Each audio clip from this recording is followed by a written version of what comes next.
See, it's my guy. He's pushing this block because we're talking about friction. See? They get it? Okay. You know, if you can't have fun with physics, then you can't have fun. Okay, because physics is that much great stuff. Just enough physics, chapter 5, forces of constraint. Let's get right to it. So, in the last video, I talked about all the forces that we were going to look at, in particular, the normal force. And then I said we were going to talk about tension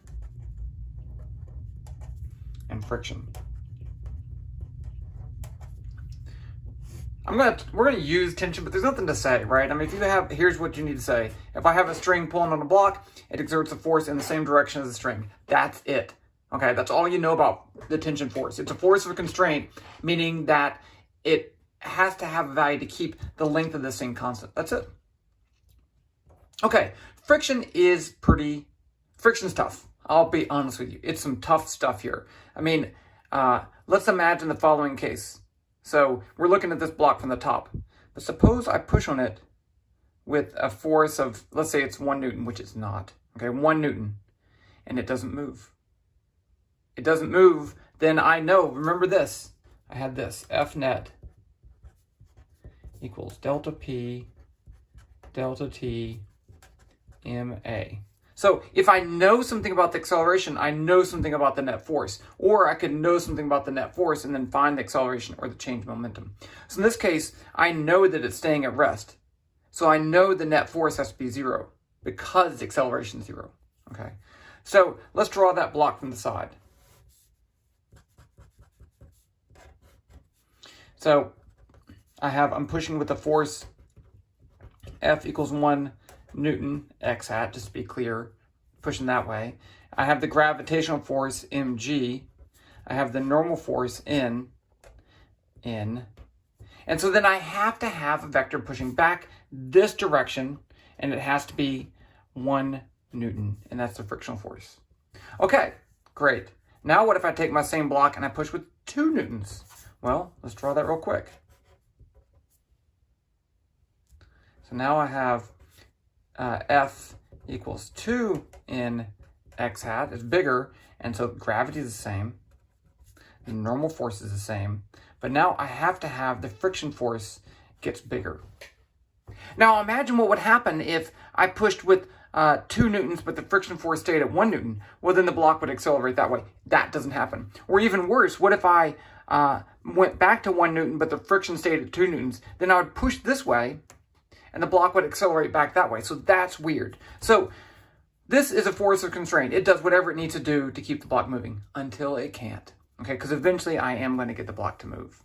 And so we can get an expression for the maximum friction force. It can be less than that, but it can be maximum. First of all, it's parallel to the surface.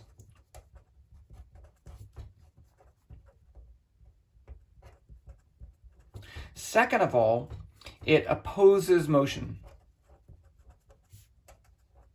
That doesn't mean it goes against, it means it wants it to prevent it from sliding, okay? And this is static friction. And static friction is where the two surfaces are not rubbing against each other. Okay, let's just get to it. Here is my model for the frictional force. The magnitude of the frictional force, we'll call this FFS, for frictional force static, is less than or equal to mu s n. Da, da, da, da. Okay, so this is less than or equal to some maximum amount. And that maximum amount is when this is equal. And this is mu s, is the coefficient of static friction.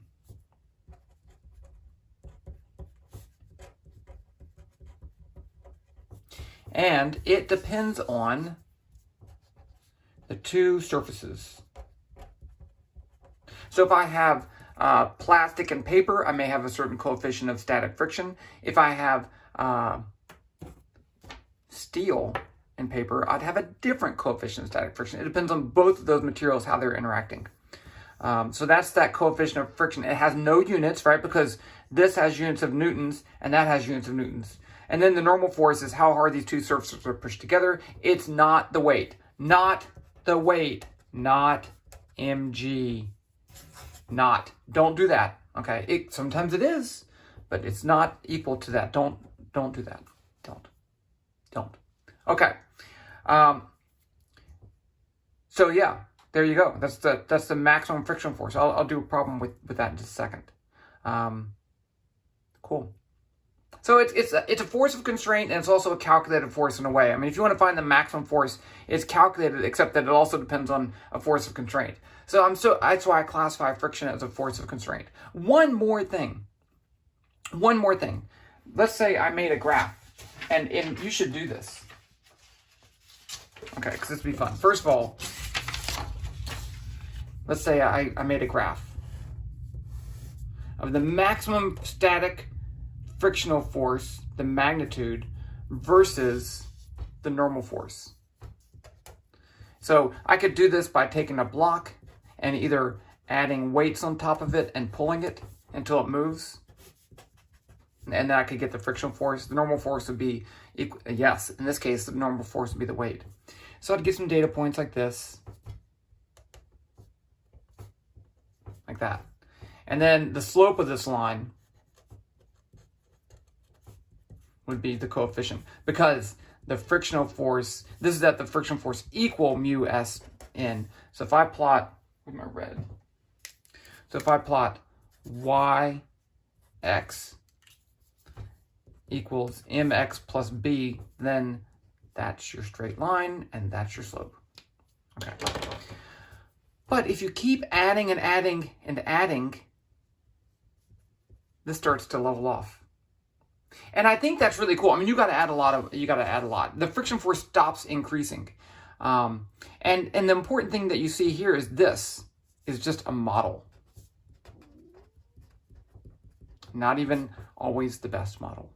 The other thing that you'll notice about this model is no dependence on area.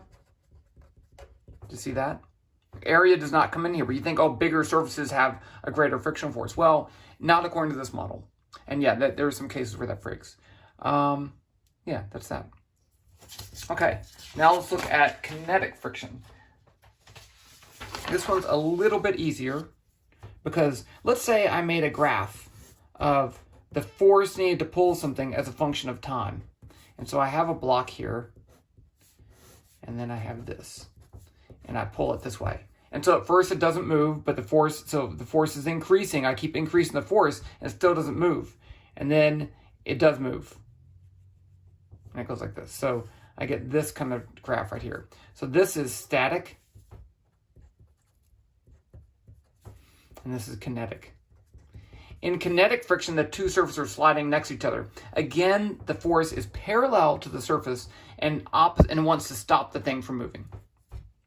So I have the following model for the kinetic friction force equal to the coefficient of kinetic friction times the normal force.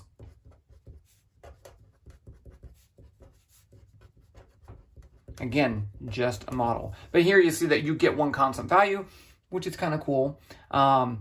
It does not depend on area. It does not depend on the velocity. Again, that's just a model.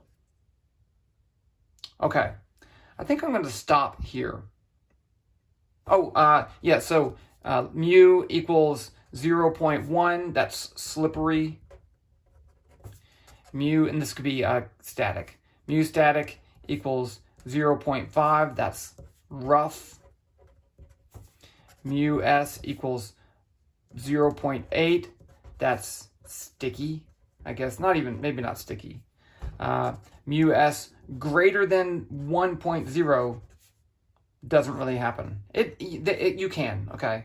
Doesn't usually happen. Okay, so there you go. Mu of 0 would be frictionless. Okay, so I'll do a problem. I'll do a bunch of problems on a bunch of different forces of constraint. It's going to be super great. Okay, so if you like this stuff, you click the like, you click the bell to find out when you get a new one. I feel like silly for telling you this because you should know. Subscribe to this, tell your friends, tell your teachers, follow along. It's going to be great. I'll see you on the next time. Bye.